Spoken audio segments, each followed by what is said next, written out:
before we start the video, full disclosure, I have answered all of these questions on either my Snapchat, my Instagram, my Facebook, something.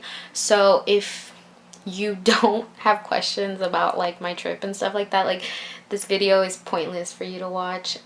It's just kind of for like people who only get like half of the story on my like social media, so don't watch it. This isn't for you. You can watch it if you want to sit through me babbling for like ever, but just a fair warning, don't get mad at me for like having to sit through this whole video.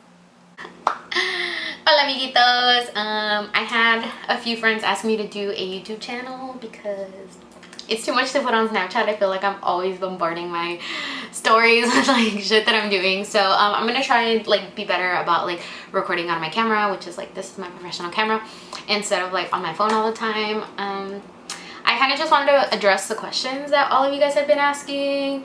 One of the most common ones is like, why did I move to Korea? The simple answer is because I could, and I really like traveling, and I also really liked Asian like kind of culture when I came to visit Japan. And I know it's not the same, like don't come at me because I'm not saying it's the same thing, but like there are similarities.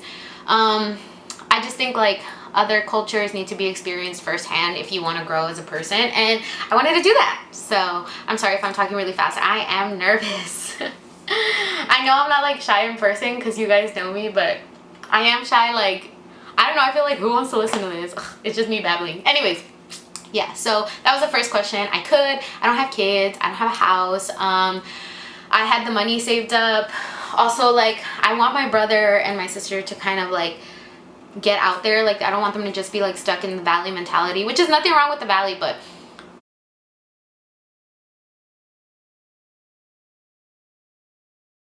just like to explore other things. And so it's kind of like lead by example. You guys know what I mean? The second question I get asked is like what are you doing there? Like, I guess they're trying to figure out like what my job is or like how I'm surviving in Korea. But I'm a teacher. I'm an English teacher at something called a Hagwon, which is just like basically a private academy that people pay for their kids to like further their English education.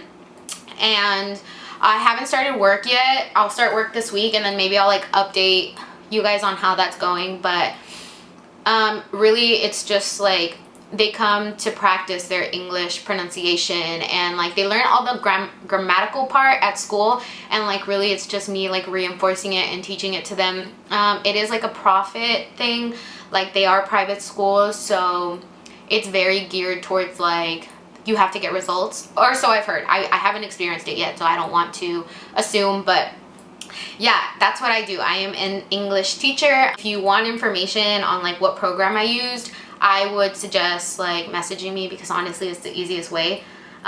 If you're just watching this on YouTube, I'm so sorry. Like you can comment and I will like be happy to send you a private message or whatever.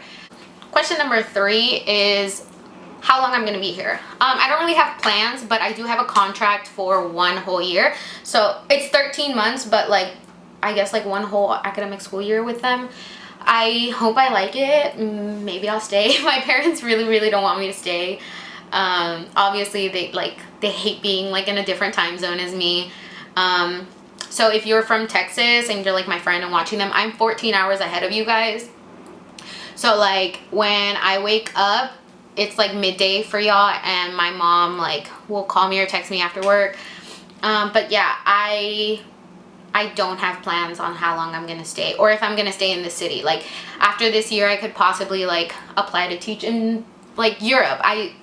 You guys know I like to travel, so I can't tell you like, yes, I'm gonna be here 3 years, or no, I'll be back there in a year once my contract's over. The people that like help me set up working here offer like placement somewhere else if I decide I don't like it, or if I do like it, like I can just re-sign the contract if they like me. So I could stay here if I asked.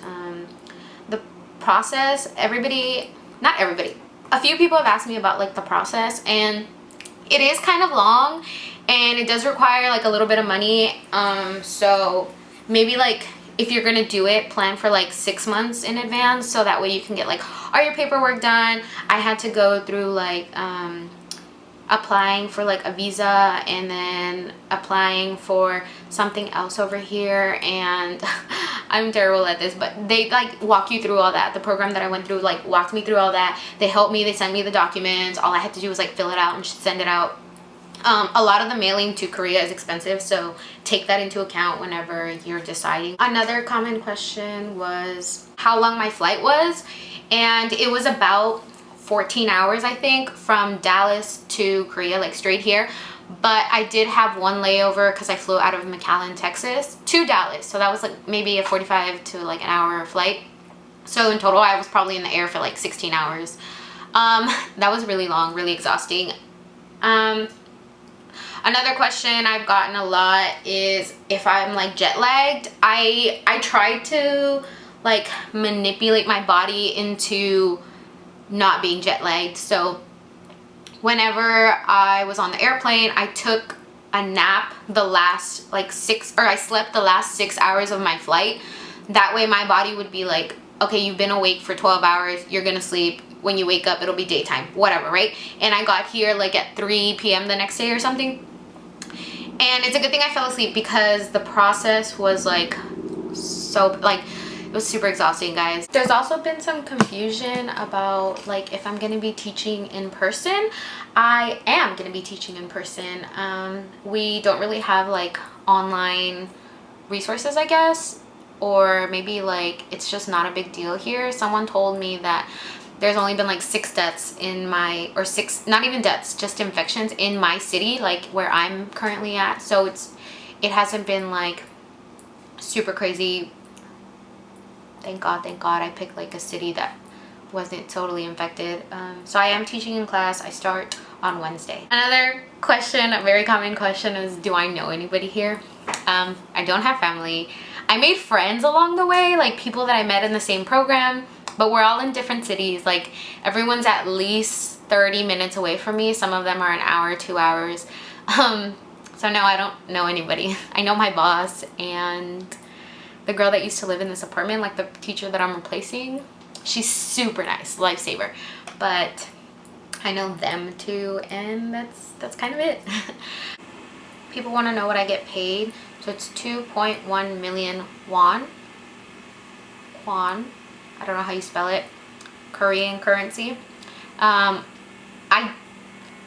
don't know how much that is. I feel like it's like 1,000 something, but it's a livable wage here in Korea. I asked earlier, I was like, can I live off that, like honestly? And they're like, yeah, as long as you're not like crazy spending or like trying to eat out every single night and travel every single weekend, which is like, honestly, I have a job here, you guys, like you can't be doing that. And that's a really big misconception. Like everyone just thinks that they're here to like travel and have fun and like have an easy job, and like it's, yeah, like there is a chance to travel, but like you're here to do a job. And I think that's like, everyone just thinks I'm just gonna be partying and like going to bars and like exploring Korea, which hopefully I do get a chance to do that. Like it would be great if I got to like see different parts of Korea, but mainly I'm gonna be doing what I was doing in Austin, in McAllen, in Nacogdoches. Like I would hang out, I would do stuff, but I'm not a crazy party person, so that's just not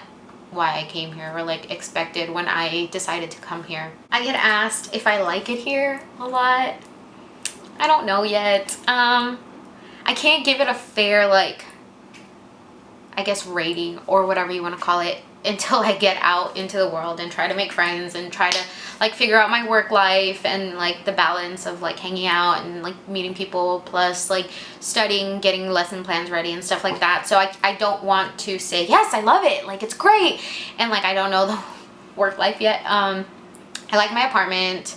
It's very spacious compared to like other people. That's been, a lot of people want to see my apartment. I'll show you guys in the next video. Another thing is like, I haven't met anybody. I mean, I've talked to like people online. Like there's an app that I was using to kind of like talk to people and practice my Korean, and they're very nice, like, hey, how are you, how's your day? They always ask if I've eaten. I think that's so sweet. But I don't really know anything yet. I haven't even been able to see my city, so it's unfair for me to try to answer that. I get asked like, how will you understand people? There's this really great app that translates everything for me.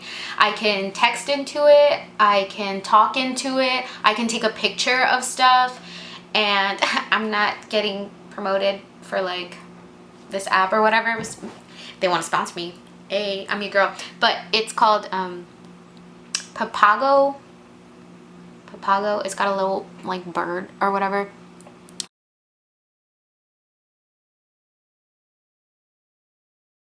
I had to translate my washer, so that was how I did it. I guess like the most interesting thing for everyone is like the food. I've only had food delivered to me twice. One of them was a burrito that Beth got for me, which is my friend. I hope she's my friend. I'm sorry. I just called you my friend. I don't even know. But she's a girl that used to live here that I'm replacing. Beth got me a burrito, which was delicious. Like I was just happy to get outside food because I've been like cooking myself during these 2 weeks of quarantine. And then my boss brought me bibimbap one of the days because I was like, hey, like, would you mind getting me takeout, please? I'm so sorry. And she was like, yeah, of course. Like, I'll drop it by later on today. And then she texted me like, hey, it's outside your door. And I was like, great. That was cool. That's the only outside food I've tried, guys. I was eating raw bacon for like a week before I figured it out. That's another story. That'll be in the tour. I'm an idiot. Anyways, yeah, I think those are all the questions. Like, what's the food like? I think I answered that. If you have specific questions, like I said, always reach out. Like, I'll try to get them in the videos for you guys. Something beeped. My Siri just turned on my tablet. That was so creepy.